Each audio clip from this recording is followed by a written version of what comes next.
بله مطمئنم این کارو میخواد انجام بده. ये बड़ा खुलासा आप कर रहे हैं डॉक्टर माइक पर। क्या आखिरी समय में उन्हें इस बात का अंदेशा था कि उन पर हमला हो सकता है? उनको पहले से पता था ये बात कि हम मार दिए जाएंगे। कि जो ईरान है उसकी तस्वीर उनके आने से पहले कुछ और थी। नाइट क्लब भी हुआ करते थे, खुली पश्चिमी संस्कृति की जिंदगी हुआ करती थी, लेकिन उनके आने के बाद इस्लामिक प्रवृत्ति ज्यादा बढ़ी और कट्टरवाद बढ़ गया, ऐसा आरोप लोग लगाते हैं। نفر آخرم برای من درست کنید. नमस्कार, मैं भंवर पुष्पेंद्र द ट्रू माइक में आपका स्वागत करता हूँ। आज हमारे साथ खास मेहमान हैं और मेहमान का ताल्लुक सीधा सीधा ईरान से जुड़ा हुआ है। मैं आपको बता दूं कि ईरान में हमला हुआ और हमले के बाद वहाँ के जो धर्म गुरु हैं खमेनी साहब, उनकी हत्या कर दी गई और उसके बाद से मिडिल ईस्ट के अंदर तनाव बहुत बढ़ गया। वहाँ अब तक तकरीबन 1500 लोगों की मौत की खबर जो समाचारों में प्रकाशित हो रही है, उसके अलावा ये संख्या और भी बड़ी हो सकती है। मिडिल ईस्ट इस समय जंग से जूझ रहा है, ईरान जूझ रहा है, लेकिन मुकाबला कड़ा है। ईरान पीछे हटने को तैयार नहीं है और इसी बीच हमारे साथ एक बहुत ख़ास मेहमान हैं जो ईरान से जुड़े हैं और न सिर्फ ईरान से बल्कि जिन धर्मगुरु की वहाँ पर हत्या की गई खमेनी साहब की, उनके साथ भी उनके ताल्लुक़ रहे हैं। ताल्लुक़ इस बाबत रहे हैं कि वो वहाँ पर कारी हैं।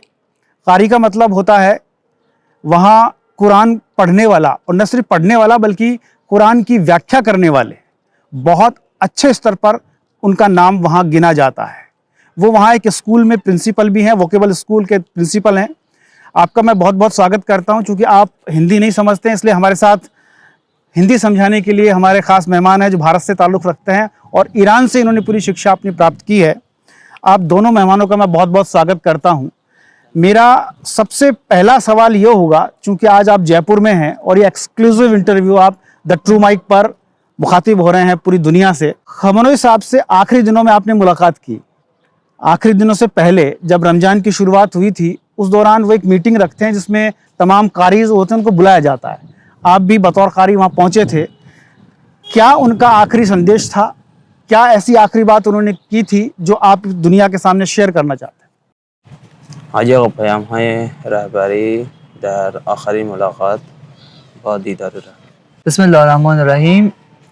در آخرین دیداری که روز اول ماه مبارک رمضان برگزار شد، आखिरी मुलाकात की जो कि माह मुबारक रमज़ान की पहली तारीख यानी 20 फरवरी को हुई। ایشون دیرتر تشریف آوردن हज़रत इमाम ख़ामनेई देर में तशरीफ़ लाए و زودتر هم تشریف بردن और जल्द ही चले गए و چند جمله درباره قرائت قرآن، انس با قرآن و ادامه راه قرآن فرمودن. और उन्होंने चंद बातें कुरान के बारे में कहीं, कुरान से लगाव के बारे में कहीं और कुरान पर अमल करने के बारे में कहीं। اونجا ما متوجه نبودیم که قضیه چیه. उस वक्त हमें ये नहीं पता था कि बात क्या चल रही है, किस वजह से वो जल्दी चले गए और देर से आए। و الان متوجه شدیم. अब हमें उस पर एहसास हो रहा है, अब हम मुतवज्जे हो रहे हैं। چرا که ایشون میدونستن که احتمال حمله وجود داره चूँकि वो जानते थे कि हमला कभी भी हो सकता है و نمیخواستن جان کسی جز خودشون به خطر بیفته. और वो नहीं चाहते थे कि खुद उनकी जान को छोड़ के किसी और की जान पे भी ख़तरा आए। اما آخرین سخنرانی که تقریباً 10 روز از این برگزار شد، आखिरी जो उनकी तकरीर थी जो 10 दिन पहले हुई है, رهبری خیلی سخنان مهمی گفتن. अगर रहबर जिनको खामनेई कहा जाता है, उन्होंने बहुत अहम बातें कही हैं। انگار از آینده خبر داشت. इस तरीके से कि लगता यह है कि जैसे उन्हें आइंदा के बारे में पता हो। ایشون فرمودن مثلی حدیثی از امام حسین خوندن और उन्होंने इमाम हुसैन अलैहिस्सलाम की एक हदीस पढ़ी, एक बात पढ़ी, एक कथा बताई। ایشون فرمودن مثلی لا یبای او مثلک یا یزید. इन्होंने ये हदीस है मौला इमाम हुसैन अलैहिस्सलाम की, मिसली ला युबायउ मिसलक, यानी मुझ जैसा तुझ जैसे की बैत नहीं कर सकता है। یعنی ترامپ تو شایسته بیعت کردن و زیر پرچم تو رفتن، مثل منی شایسته نیستم که زیر پرچم تو بیام. यानी कहना ये चाहते हैं कि ट्रम्प तू ऐसा नहीं है कि मैं तेरी बैत कर सकूं, मैं तेरे परचम के नीचे आ सकूं, तेरे झंडे के नीचे आ सकूं, यानी तुझ में वो लियाकत नहीं है, तू ऐसा नहीं है कि मैं तेरे सामने आकर तेरे हाथ पे बैत कर लूं। मतलब ट्रंप को सीधी चेतावनी थी, सीधी चेतावनी।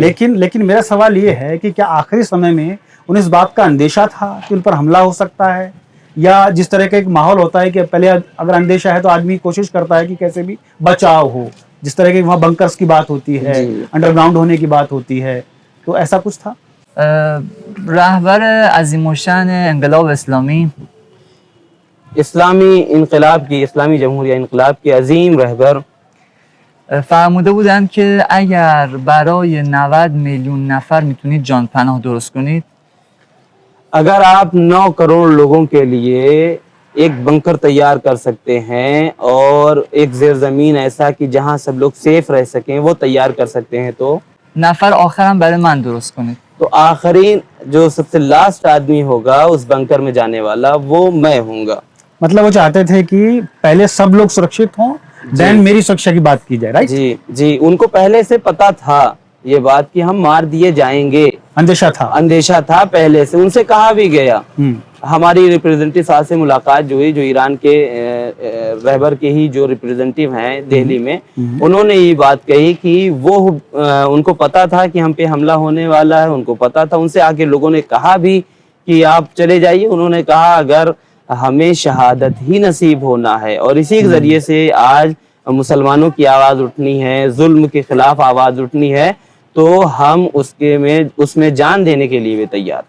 अच्छा तस्दीक साहब, मेरा सवाल अब अबुल फजल कुदरती साहब से है जी, जो कारी साहब हैं। आपसे मैं एक सवाल करना चाहता हूं कि जब ये पूरा मामला चल रहा था उस वक्त अंदेशा था जैसा आपने बताया, लेकिन जब आप मिले थे उस समय उनके जहन में कुछ ऐसा चल रहा हो, ऐसी कोई बात उन्होंने कही हो कि अगर मुझे ऐसा हो जाता है तो फिर ईरान इस रास्ते पर चलेगा, ऐसा कुछ था? بله، در سخنان رهبری این جمله بسیار بسیار تکرار شده. बात सही है आपकी। यकीनन उन्होंने अपनी पुरानी तकरीरों में इन तमाम बातों की तरफ बताया।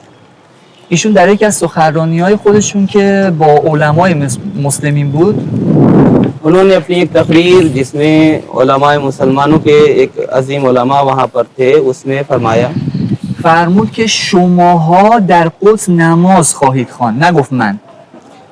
उन्होंने उन लोगों से फरमाया कि आप लोग इंशाअल्लाह कुद्स में, यानी जो बैतुल मक़दस है फिलिस्तीन में, वहाँ जाकर नमाज पढ़िएगा। و قطع به یقین ایشون شاید بهش الهام شده بود.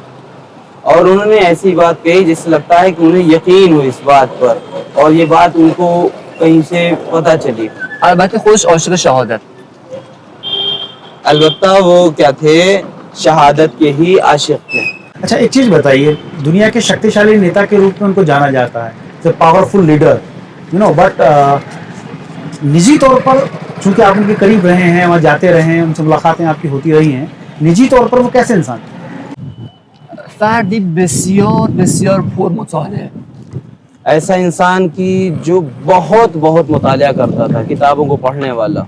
ایشون هر روز حداقل 500 صفحه کتاب مطالعه می‌کردن. उनकी खासियत ये थी कि वो हर दिन 500 पेज किताब पढ़ते थे। هر 7 روز یه بار ختم قرآن انجام میدادن. हर 7 दिन में एक मर्तबा एक पूरे कुरान पढ़ लिया करते थे। उन्हें कविताएं लिखने का भी शौक था, मैंने सुना कि वो बचपन से कविताएं भी लिखते थे, ऐसा कुछ था? بله، ایشون خودش شاعر بود و شعر داره الان و شعرا رو هم خیلی دوست داشت. हाँ, वो खुद कवि थे और उनकी बहुत सारी कविताएं भी हैं और उनके यहाँ बहुत सारे कवि आते थे, कवि सम्मेलन होता था, प्रोग्राम होता था और बहुत पसंद करते थे कवि। یکی از دیدارهای ثابت ایشون 15 رمضان هر سال با شاعرها بود. और वो हर साल रमज़ान की, यही माह मुबारक रमज़ान जो चल रहा है, इसकी 15 तारीख को शायरों के साथ तकरीर होती थी, उनके साथ बैठते। در اوج ساده زیستی بود. और वो सादा ज़िंदगी जीने में सबसे ऊपर और सबसे कमाल पर। अच्छा आप कह रहे हैं कि वो शायर किस्म के व्यक्ति थे, कविताएं भी करते थे, लोगों को बुलाते थे, जो कवि साहित्य से जुड़े लोग हैं, पढ़ने का उन्हें बहुत शौक था। तो जो किताबों से पढ़ता है व्यक्ति वो बहुत उदार प्रवृत्ति का माना जाता है, लेकिन वैश्विक रूप पर उन पर कट्टरवाद के जो आरोप लग रहे हैं, जो लोग ये कह रहे हैं कि नहीं वो तो कट्टरवादी थे, वो चाहते नहीं थे कि जो खुले में लोग रहें, क्योंकि कुछ लोग अभी सोशल मीडिया पर कुछ तस्वीरें भी डाल रहे हैं जिसमें डाल रहे हैं कि जो ईरान है उसकी तस्वीर उनके आने से पहले कुछ और थी, नाइट क्लब भी हुआ करते थे, खुली पश्चिमी संस्कृति की ज़िंदगी हुआ करती थी, लेकिन उनके आने के बाद इस्लामिक प्रवृत्ति ज़्यादा बढ़ी और कट्टरवाद बढ़ गया, ऐसा आरोप लोग लगाते हैं. بله ببینید استکبار این هست که شما وقتی که یک جمله مخالف رهبر بگی، در زمان شاه اینجوری بود، شما یک جمله یا یک کتابی رو ضد شاه مطالعه می‌کردی جا زندان و شکنجه بود. मैं जो समझ पा रहा हूँ कि ये जुमले हैं, राइट, जो आप कह रहे हैं कि जुमला है जो लोग कह रहे हैं. हाँ, ये बताना चाह रहे हैं कि आज के ज़माने में आप देख लें, आप तो ये कह सकते हैं कट्टरपंथी थी, सब कुछ थी, वो सब कुछ बातें हैं कही जाती हैं, लेकिन आप उनकी ज़िंदगी में देखें, वो उनके खिलाफ बहुत सारी बातें लोग कर रहे हैं. लेकिन इससे पहले जो बादशाह था मोहम्मद रज़ा शाह पहलवी, जहाँ की आप तस्वीरें बता रहे हैं, नाइट क्लब बता रहे हैं, उस वक्त अगर आप एक जुमला लिख दें उस बादशाह के खिलाफ तो आपको जिंदान भेज दिया जाता था, आपको जेल भेज दिया जाता था 1979 से पहले. हाँ, 79 से पहले. और किताबें, अगर आप कोई किताब लिख दें, कोई किताब के बारे में बता दें जिसमें उसके खिलाफ बातें लिखी गई हों, तो वो आपको जेल भेज दिया करता था. लेकिन आज अगर ये कट्टरपंथी होती तो इनके खिलाफ जो बोलने वाले हैं फिर ना बोल पाते. आप देखें ईरान में कितने लोग बोलते हैं. اما در زمان آیت الله خامنه‌ای خیلی بودن مخالفشون صحبت میکردن. लेकिन वही बात कि इमाम खामनेई के ज़माने में देखिए बहुत सारे लोग हैं जो उनके खिलाफ बातें करते हैं. अच्छा, दो तस्वीरें आती हैं, जैसे अभी जब ये पूरा घटनाक्रम हुआ है उसमें आप देखिए कि वहाँ एक सैलाब उमड़ पा रहा है, एक आसमान से मिसाइलें आ रही हैं, गोला बारूद आ रहा है, लेकिन लोग डटे हैं, खुले मैदान में आ गए हैं और वो कह रहे हैं कि खून का बदला खून होगा. तो आपको लगता है कि आज जब ये पूरा युद्ध का माहौल है, ऐसे में खून का बदला खून एक उपाय है या फिर शांति की तरफ भी आगे बढ़ा जा सकता है? راه امنی وجود نداره. कोई भी अमनियत का रास्ता नहीं है. ما یه بار با دو بار با آمریکا پای میز مذاکره نشستیم. हम 2 बार वो टेबल पे बैठे बात करने के लिए आए. تقریبا 6 ماه پیش तकरीबन 6 महीने पहले وسط مذاکرات به ایران حمله شد. उसी जब हम बैठे थे बात करने के लिए, डील करने के लिए, उसी वक्त हम पर हमला हो गया. دفعه قبل دقیقاً اولین جایی که مورد اصابت گرفت بیت رهبری بود. पिछली बार जहाँ पे टारगेट किया गया दकीकन वो इमाम खामनेई के घर पे किया गया. ما صلح کردیم. हमने सुलह किया, हमने अच्छी बातें बताई. कहीं دنبال جنگ نبودیم. हम जंग करने के इरादे से नहीं थे. دوباره رفتیم مذاکره. दोबारा हम गए, मुज़ाकरा करने गए. باز هم اولین جایی که مورد اصابت گرفت بیت. उसके बावजूद फिर जब हमला हुआ तो फिर बैत रहबरी पे ही हमला हुआ, रहबर के घर पे हुआ. دفعه قبل یه معجزه جون رهبر رو نجات داد. पिछली मर्तबा एक मुआजिज़ा था कि जो रहबर बच गए. اما این دفعه خواست خدا برای این شد که دیگه ایشون شهید بشه. और इस मर्तबा अल्लाह की शायद यही मर्जी थी कि रहबर की शहादत वाक़ई हो. رهبر فرمودن که هدف آمریکا بلعیدن ملت ایران و منابع اون هست. वो रहबर फरमाते थे कि जो अमेरिका हम पे हमला कर रहा है उसका मकसद ये नहीं है, उसका मकसद ये है कि वो ईरान और ईरान के जो फ़ायदे हैं उससे फ़ायदा उठाए, उसका इस्तेफ़ादा करे, जो भी मुनाफे हैं, तेल गाज़ जो भी उससे निकल रहा है उस पर कब्ज़ा कर ले और अपने फ़ायदे और अपने उसमें इस्तेफ़ादा करे. رئیس جمهور ونزوئلا نه آخوند بود نه با اسرائیل مشکلی داشت. जो वेनेज़ुएला का प्रेसिडेंट है वो ना इसराइल के साथ उसकी लड़ाई थी और ना ही वो कोई हम जैसा कोई मौलाना था, कोई इस्लामिक रोल था उसका. چه اتفاقی براش افتاد؟ उसके साथ क्या हुआ? نفت مهمه. اویل. ऑयल मुहिम है, तेल मुहिम है, गाज मुहिम है. ये अमेरिका और इजराइल दोनों मिलकर के एक हो गए और हमला कर रहे हैं जैसा कि आपने बताया, तो क्या कारण बड़ा मानते हैं आप इसके पीछे, क्यों ये सब कर रहे हैं? क्योंकि 1979 से ये सारा मामला बदल गया. उनके जो उस्ताद थे वो पहले पावर में रहे वहाँ, उसके बाद आई थिंक 1981 में आप रहबर बन गए, 1981, राइट, और उसके बाद से लगभग सुप्रीम लीडर जिनको कह सकते हैं, और अब तक वो पूरा वो करते आ रहे थे और उनके मार्गदर्शन में पूरा ईरान चल रहा था. लेकिन ऐसी क्या लड़ाई थी 10,000 किलोमीटर दूर अमेरिका, उसको ईरान में आकर के ये सब करना है। क्या था खास जो दुनिया जानना चाहती है कि वजह क्या थी, क्या मानते थे खamenei साहब इसके पीछे? تجزیه کردن ایران و تغییر حکومت. बहुत शॉर्ट में इन्होंने बताया, एक ये कि ईरान को टुकड़ों टुकड़ों में बांट देना, दूसरा हुकूमत को चेंज कर देना, रजीम चेंज करना, و آوردن یک حاکم حلقه به گوش. और ऐसा एक कोई लीडर लेके आना कि जो उनकी बातों को सुने। राइट, जैसा आपने बताया कि ऐसा लीडर लेकर वो आना चाह रहे थे ताकि उनका अपना सिस्टम चले, है ना, जो चाहते हैं कर पाए, अपने मंसूबों में कामयाब हो पाए। तो कौन ऐसा व्यक्ति है जिसको लेकर आना चाह रहा है, कोई उसका नाम आप क्लियर करेंगे? بله مطمئنم این کارو میخواد انجام بده. مثل قبل از انقلاب 1997. ना चीज बेनिशानत قطعا پسر شاه مخلوق. फतान यकीनन वही जो पहले एक बादशाह था उसका बेटा रजा पहलवी था, उसको बिठाना। तो ये बड़ा खुलासा आप कर रहे हैं द ट्रू माइक पर? من میگه چه کسی میخواد بیاد؟ من نظر خودم میگم دوست دارم ایشون بیاد که بگید که پدران ما 40 سال پیش 47 سال پیش پدرشو انداختن بیرون، کسی اونو نمیخواد. हम लोग नहीं चाह रहे हैं और ये बात हम अपनी तरफ से नहीं कह रहे हैं, ये अमेरिका की जो साजिशें हैं और उनकी बातें हैं वो उस एतबार से कह रहे हैं ये, वगरना हमारे जो माँ बाप थे उन्होंने उसके बाप को भगा दिया, और हम और आप अगर आज आ जाए तो हम उन्हें भगा देंगे। अच्छा, खamenei साहब के जाने के बाद अब क्या लगता है ईरान की राजनीतिक और धार्मिक व्यवस्था में क्या परिवर्तन आने वाला है? بعد از شهادت حضرت رهبری چه فکر میکنید درباره اینکه در مورد اسلامی، در مورد مثلا سیاسی، مثلا یه مشکلاتی، یه تبدیل هایی، چه تبدیلی شما میبینید بعد از شهادت؟ کشور ایران 2 تا پایه اصلی داره. ایران दो बेस हैं उसके, दो अहम चीज़ें हैं। مردم، رهبری. पहला लोग, वहाँ की पब्लिक, और दूसरा वहाँ की जो लीडरशिप होती है, रहबर। قانون اساسی پیش بینی همه چیزو کرده.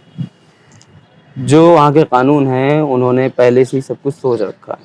مطابق اصل 111 قانون اساسی ما، जो इनका वो है कानून है, उसमें 111 नंबर का जो कॉन्स्टिट्यूशन है उसमें رهبری، رئیس جمهور، रहबर, رئیس جمهور، रईस जमहूर, رئیس रईस जमहूर यानी प्रेसिडेंट, بعد رئیس قوه قضاییه जो वहाँ का कादिल क़ुज़ात है, चीफ जस्टिस है, و یه نماینده از خبرگان رهبری، और एक जो रहबर चुनने की कमेटी है उसमें से जो उसका प्रेसिडेंट होता है वो, ये तीन आदमी कौन कौन, रईस प्रेसिडेंट जो भी है, और दूसरा चीफ जस्टिस, और तीसरा उस ग्रुप का जो प्रेसिडेंट होता है, ये तीन लोग مدیریت کشور رو به عهده میگیرن.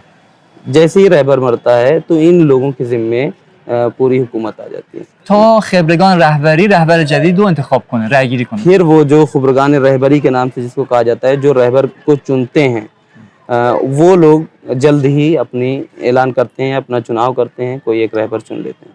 अच्छा, जब ये पूरा मामला हुआ, आपने बताया कि उनको पहले से अंदेशा था, आपकी मीटिंग भी हुई जैसा कि आप बता रहे हैं, तो क्या उन्होंने कोई अपना उत्तराधिकारी, ऐसा कोई नाम पहले से सोच रखा था कि मेरा बाद ये उत्तराधिकारी हो, ऐसा कुछ था? ایشون هیچ صحبتی در مورد جانشین خودشون نکرده، توصیه نکرده. इन्होंने कभी ऐसी बात नहीं कही कि मेरे बाद कौन होगा, فقط شاخصهای رهبر مناسب بعد خودش رو معرفی کرده. लेकिन हाँ उन्होंने कुछ क्वालिटीज़ बताई हैं कि क्या क्या क्वालिटीज़ होनी चाहिए रहबर में। استکبار ستیز، इस्तकबार के सामने आकर हम जैसे कोई भी अपने आप को बड़ा बन रहा है, इस्तकबारी कर रहा है, उसके सामने आना। طرفدار ملت पब्लिक और मिल्लत की तरफदारी करें و ساده زیست. और सादा ज़िंदगी जिए। लेकिन एक बड़ा शून्य आ गया है अभी ईरान में खamenei की मृत्यु के बाद। अब उस शून्य को भरने के लिए क्या कर रहे हैं? कोई नाम आया है, किसी व्यक्ति को बनाया जा रहा है, क्या कोई उनका रिलेटिव है, कौन है? نه واقعا معلوم نیست، کسی واقعا نمیدونه، واقعا معلوم نیست. अभी बिल्कुल पता नहीं, यकीनन अभी तक कोई ऐसी खबर नहीं आई, چون فقط در اون جلسه است که جلسه هم محرمانه است. क्योंकि एक ख़ास मीटिंग है उसमें जिसमें चुना जाएगा, और वो मीटिंग भी बहुत छिपा के होती है به دلیل امنیتی. और आज के ज़माने ख़ास तौर से चूँकि अमनीत का मसला है, इस वजह से उसको बहुत छिपा के, چون رئیس جمهور قاتل آمریکا क्योंकि अमेरिका का जो प्रेसिडेंट है कातिल है, ممکنه اونجا رو هم موشک بزنه. मुमकिन है कि वहाँ भी हमला कर दे और बैलिस्टिक मिसाइल या कुछ मार दे, برای همین اخباری فعلا بیرون نیومده. और इसी वजह से अभी तक कोई खास खबर नहीं आई। अच्छा, अभी बिल्कुल कनेक्शन कट गया है, इंटरनेट भी बंद है, कोई खबर वहाँ से आ रही हो, किसी और जरिए से आई हो, आपके पास कोई ऐसी सूचना आई है कि अभी वहाँ किस तरह के हालात हैं, या सिर्फ मीडिया में देख कर ही आपको पता लग रहा है? من از طریق سوشال مدیا اخبار دنبال میکنم सोशल मीडिया के ज़रिए से अखबार वहाँ के लेते हैं, و تماس تلفنی هم با دوستان و خانواده دارم. और अपने दोस्तों से, अपने घर वालों से टेलीफोन के ज़रिए से भी रब्ता है हज़रत का। टेलीफोन से बातचीत हो पा रही है? واتساپ व्हाट्सएप के ज़रिए से, और फिर डायरेक्ट कॉल वहाँ से अगर कोई करना चाहता है तो हो जाती है। हो जाती है जी, अभी इंटरनेट का कोई इशू नहीं है? इंटरनेट नेशनल है वहाँ पे, जो वहाँ के नेशनल ऐप्स हैं जो कि आपको पता होना चाहिए, शायद न पता हो। जैसे हम लोग यहाँ व्हाट्सएप चलाते हैं, व्हाट्सएप की जैसे ही उनका एक अपना ऐप है, अपना है। टेलीग्राम के जैसे एक अपना ऐप है, एक्स के जैसे अपना एक ऐप है, यूट्यूब की जैसे अपराध के नाम से एक अपना ऐप है। तो जो वहाँ पे रहते हैं, मैं चूँकि खुद भी 8 साल से वहाँ रह रहा हूँ, तो ज़ाहिरन अगर हमें इंडिया बात न करनी हो तो वहाँ जीने के जो तरीक़े हैं वो हम अपना सकते हैं। इसी वजह से जब से ये नेट बंद हुआ है, हम लोगों के लिए तो अगर हम वहाँ रहते हैं, चूँकि इंडिया बात करनी होती है तो मुश्किल होती है, लेकिन उन लोगों के लिए जो वहीं रहते हैं उनको कोई प्रॉब्लम नहीं होती है। हमें हाँ डायरेक्ट कॉल करके हम अपने घर वालों को बता सकते हैं, ISD कॉल लगती है और बात हो जाती है। अच्छा, आप उनसे आखिरी बार मिले थे, आपको लगता है आप एक खुशनसीब इंसान हैं कि उनकी मृत्यु से पहले आपकी उनसे मुलाकात हुई, मीटिंग में आप शामिल हुए, ऐसा लगता है? بسیار بسیار دنبال این بودم که به دیدار آقا مشرف بشم. बहुत बहुत दिल से चाहत यही थी कि हम रहबर के पास जाएं, उनके दीदार को पहुँचें। سالهای زیادی رفتم. कई साल गए हैं उनकी ज़ियारत के लिए, سال قبل رفته بودم. पिछले साल भी गए थे ये। امسال گفتن نمیتونی بری इस साल कहा गया कि आप नहीं जा सकते हैं, چون افراد دیگری هستن که در نوبت بودن. क्योंकि दूसरे लोगों को भी मीटिंग में शिरकत करनी थी, और इस वजह से जो एक होता नहीं कि 250 लोग शिरकत कर सकते हैं, उसमें इनका नाम नहीं आ रहा था। برای استان ما 10 نفر سهمیه داده بودن. और इनके जो प्रोविंस है उससे कहा गया कि सिर्फ 10 ही लोग रहबर से मिल सकते हैं। من با خود تهران چندین بار زنگ زدم इन्होंने तेहरान में कई बार फ़ोन किया, تا سهمیه رو کردم 11 نفر. उस जो 10 लोगों को कहा गया था उसमें इन्होंने फ़ोन करके ज़बरदस्ती 11 लोगों की जगह बनवाई और 11वें बने। شبکه‌های آمریکایی و انگلیسی و اسرائیلی जो इसराइली चैनल हैं, जो अमेरिकी चैनल हैं, उन्होंने توی اخبارشون میگفتن که مقامات ایرانی با چشم بند میبرن پیش آقای خامنه‌ای. वो अपनी न्यूज़ में बयान कर रहे थे कि ये अफराद जो जा रहे हैं रहबर से मिलने, सबको काली पट्टी बांध के ले जा रहे हैं, आंखों बंद करके ले जा रहे हैं। अच्छा, इस तरह की खबरें चल रही थी। و معلوم نیست هر کجا قایم شده. लेकिन और वो कह रहे थे कि पता नहीं कहाँ है रहबर के बारे में। اما من 10 روز قبلش معمولی رفتم و دقیقاً بیت آقا که همه مردم میدونن. और ये इनको पता है, ये 10 दिन पहले जब गए तो खुद रहबर के ही घर पे गए और ये आदि तौर पर गए। मतलब वे छुप नहीं रहे थे, खुले में छुप नहीं रहे, छुपे नहीं, अपने ही घर में थे, अपने ही ऑफिस में थे, जबकि अफवाहें कुछ और फैलाई जा रही हैं। जबकि अफवाहें वाकई ऐसे ही हैं। अच्छा, हम लोग जहाँ बैठे हुए हैं ये जयपुर का वो जगह है करबला जिसको कहा जाता है, एक तो इराक में करबला और एक यहाँ करबला, जहाँ पर सच की लड़ाई हुई, आपने देखो किस तरह से शहादतें हुई, वो तमाम चीजें हैं। तो यहाँ मैं चाहता हूँ कि जिस करबला की जमीन पर हम बैठे हुए हैं, यहाँ से एक बात मैं आपसे पूछना चाहता हूँ, उसका सही जवाब अगर मिलेगा तो तमाम लोग जो करोड़ों लोग देख रहे हैं उनके जहन में एक अच्छी सकारात्मक चीज जाएगी। सवाल ये है कि व्हाइट हाउस के जो नीति निर्माता हैं, क्योंकि आप वहाँ मीटिंग में शामिल होते थे, आपको उनका पूरा चीज़ें मालूम है कि क्या वो सोचते थे, क्या उनके जहन में था, किस तरह से वो दुश्मनों को देखते थे, किस तरह से वो दोस्तों को देखते थे। तो जो व्हाइट हाउस के नीति निर्माता हैं, जो शो को देख रहे होंगे, तो आप उनको क्या संदेश देना चाहेंगे कारी साहब? پیام من این هست که 1400 سال پیش इनका पैगाम ये है कि 14 साल पहले به ظاهر یزید امام حسین رو شهید کرد. जाहिरन आप देखें कि इमाम हुसैन को यजीद ने मार दिया। ظاهرا پیروز شد. आप जाहिरन देखें तो यजीद कामयाब हो गया, जीत गया। اما 1400 سال بعد 1400 سال یزید کجاست؟ امام حسین کجاست؟ लेकिन आप 14 साल के बाद देखें यजीद कहाँ है और हुसैन कहाँ। قطعا ترامپ و نتانیاهو هم به زباله‌دان تاریخ خواهند رفت. और कतन और यकीनन नेतन्याहू हों चाहे ट्रम्प हों, ये सब के सब कूड़ेदान में तारीख के पाए जाएंगे। و ملت ایران راه رهبر شهیدش رو ادامه خواهد داد. और ईरान की जो मिल्लत है, ईरान की जो पब्लिक है, वो अपने रहबर के ही रास्ते को अख्तियार करके आगे बढ़ेगी। و نمیذارن که خون این همه شهید که تقریبا ما برای این انقلاب نزدیک بیش از 200,000 شهید دادیم. और ये बात भी बता रहे हैं, कह रहे हैं कि हमने 20,000 से ज़्यादा शहादत दी है मिल्लत ईरान ने। 200,000 عرض کردم. हाँ 2 लाख 2 लाख। अच्छा एक चीज़ बताइए, आप तो प्रिंसिपल हैं एक स्कूल के अंदर, वोकल स्कूल जो है उसमें आप प्रिंसिपल हैं। मैंने एक स्कूल की वीडियोस देखी हैं, एक स्कूल के ऊपर हमला किया गया, उस हमले में 160 से ज़्यादा मासूम बच्चे ख़त्म हो गए। कल ही हमने द ट्रू माइक पर एक स्टोरी भी चलाई जिसमें हमने दिखाया किस तरीके से 160 कब्र, वो बच्चे जो कॉपी पेंसिल किताब लेकर पहुंचे थे, उड़ना चाहते थे उस खुले आसमान में और उसी आसमान से मौत बरस पड़ी। क्या कहेंगे इस कृत्य के ऊपर आप? واقعا وحشتناکه. वाकई एक डरावनी बात, वहशतनाक। من مدیر مدرسه‌ام हजरत प्रिंसिपल है एक मदरसे, دبیرستان. एक बड़ा है, प्राइमरी स्कूल नहीं है, इससे बड़ा है, वोकेबल स्कूल है जिसमें फनी बातें सिखाई जाती بچه‌ها بزرگترن. हैं। लेकिन वहाँ जो बच्चे हैं वो बड़े हैं, उन बच्चों से बड़े। اگه تو کارگاه یا تو ورزش اتفاقی برای دانش آموزی بیفته، अगर कोई चीज़ सिखा रहे हो जब, या ये कि कोई खेल में कोई बात हो जाती है, कहीं चोट आ जाती है, اولین کسی که ناراحت میشه و قصه‌دار میشه مدیر مدرسه است.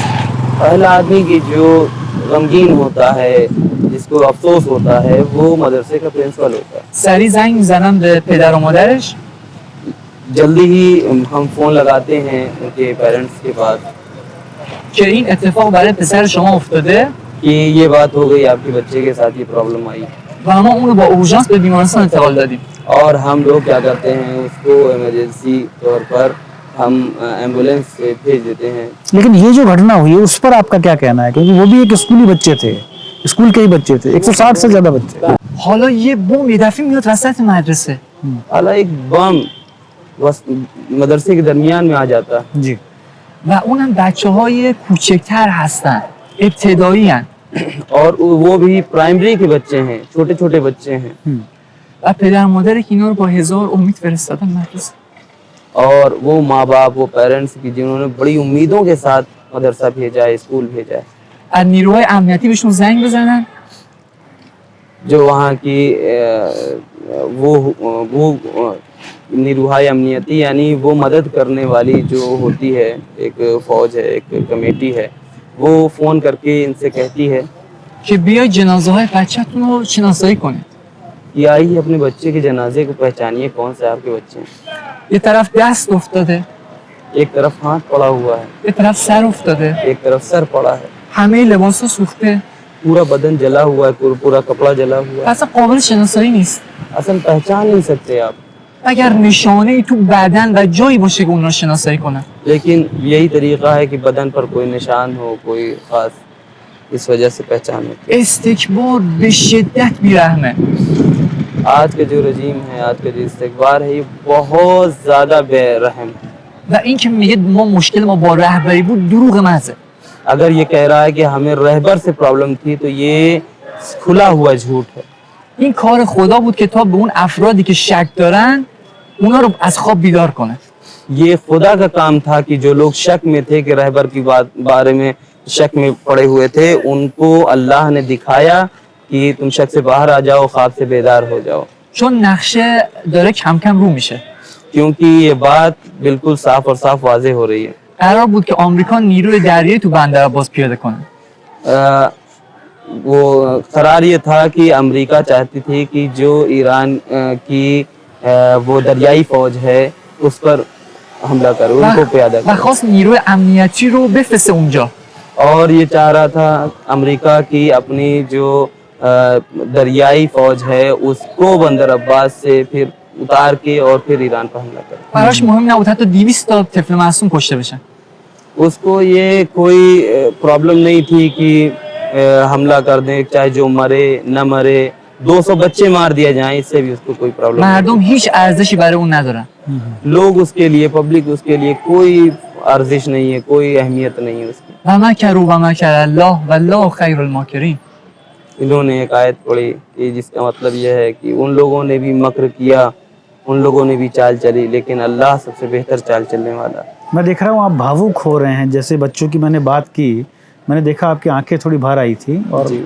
जिस तरीके से आप बात कर रहे थे, लेकिन वहाँ जो माँ अपने बच्चे को भेजती है, जिनके ऊपर वहाँ मिसाइल डाली गई और माँ बाप पहचान नहीं पाए कि मेरे बच्चे कौन से हैं, क्योंकि आप तो प्रिंसिपल हैं कि स्कूल के, इसलिए मैं आपसे सवाल कर रहा हूँ, उस मंजर के लिए आप क्या कहना चाहते हैं? هیچ کلمه‌ای نمیشه گفت. वाकई कोई भी कुछ भी बोला नहीं जा सकता इस बात पर। اوج قساوت. ये एक तरीके से कसीउल क़ल्ब जो लोग होते हैं, एकदम से कसावत जिनके अंदर पाई जाती है, ये कमाल की यानी आखिरी लेवल की कसावत है। شیعه مسلمونا که 1400 سال دارن برای علی اصغر امام حسین یه نفر بوده گریه میکنن. इमाम हुसैन का एक बेटा था अली असगर, तमाम मुसलमान 14 साल से उस पर गिरिया कर रहे हैं, उस पर रो रहे हैं।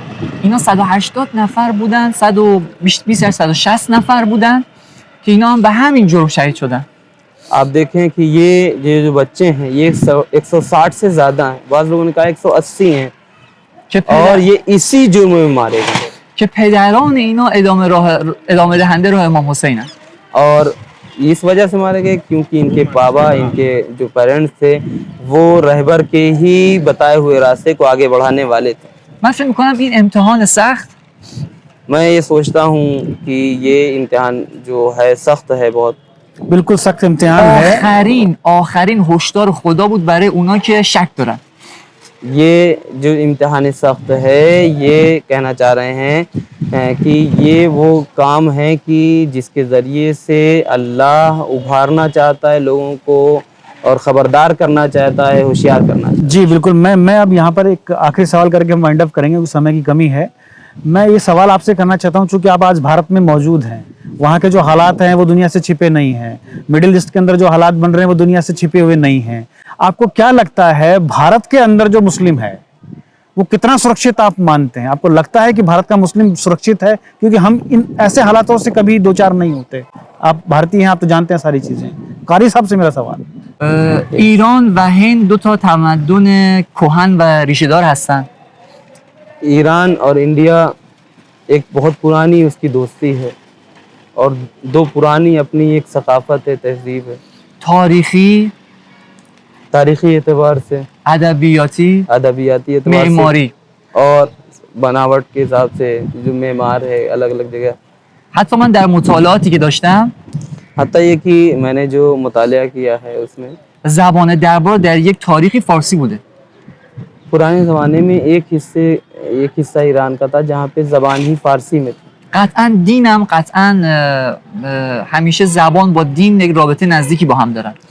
और क़तन ज़बान से दीन भी तकरीबन सिमिलर होता है, यानी अगर ईरान की ज़बान से यहाँ पे ज़बान सिमिलर है तो तकरीबन दीन भी सिमिलर होता है। ادیان مختلفی در هندوستان زندگی میکنن. बहुत सारे दीन हैं कि जो हिंदुस्तान में ज़िंदगी करते हैं, बहुत सारे। मैं बिल्कुल शॉर्ट में ये जवाब देना चाहता हूँ कि भारत में मुस्लिम कितना सुरक्षित है बनिस्बत داشتم अन्य به देशों همین के? میرسیدم. वाली मुखस्स खुलासश पे بگید بهشون داشتم به همین میرسیدم. इसी को आगे पहुंचाना चाह रहे थे वो, आप जैसे आपने पूछा। مسلمونا در کامل در کنار بقیه ادیان مسالمت آمیز دارن زندگی خودشون انجام میدن. इतने बहुत सारे दीन यहाँ पे पाए जाते हैं और उन तमाम दीन के किनारे में एक मुसलमान भी है कि जो बहुत मुसलमत आमेज़, बहुत सुकून से, बहुत अमनियत भारत में रह रहा है। यही कहना चाह रहे و مناسک خودشون رو به راحتی انجام میدن بیش مشکلی.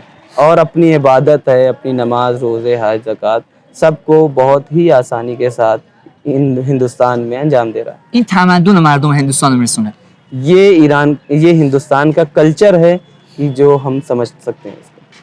अच्छा, ये अमन की जो आप बात कर रहे हैं कि भारत में अमन है, सब बहुत खुश रहते हैं, कई धर्म कई दीन हैं, क्या पूरी दुनिया इस रास्ते पर चल सकती है, भारत के रास्ते पर चल सकती है? मिडिल ईस्ट के अंदर जो हो रहा है वो खत्म हो सकता है अगर भारत का रास्ता अपनाया जाए?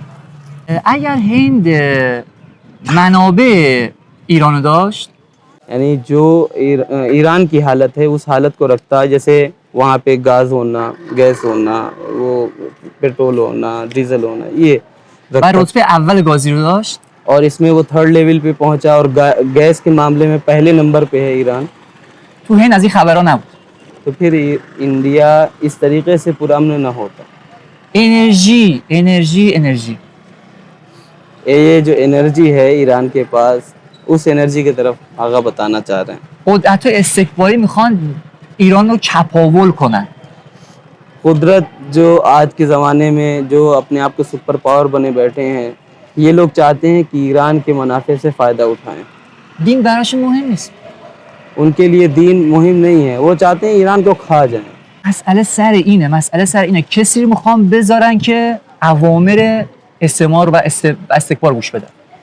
मसला सिर्फ और सिर्फ इतना है कि किसी एक ऐसे आदमी को लाना चाह रहे हैं कि जो उनकी बातों को सुने, उनकी बातों पर अमल करे, उनको फॉलो करे। بنزینی که تو آمریکا فروش میره از اون تر بشه. हाँ, जो पेट्रोल जो डीजल अमेरिका में बिकता है वो और सस्ता हो जाए। اما نتیجه الان برعکس داره میشه. लेकिन अभी क्या है, आज जो नतीजा निकल रहा है उसके बरखिलाफ है, बिल्कुल उल्टा। خدایی که خامنه ای شهید شد اما خدای خامنه ای هست. यकीनन ये बात कह रहे हैं कि खामनाई तो शहीद हो गए, लेकिन अभी भी खामनाई का जो खुदा है वो है।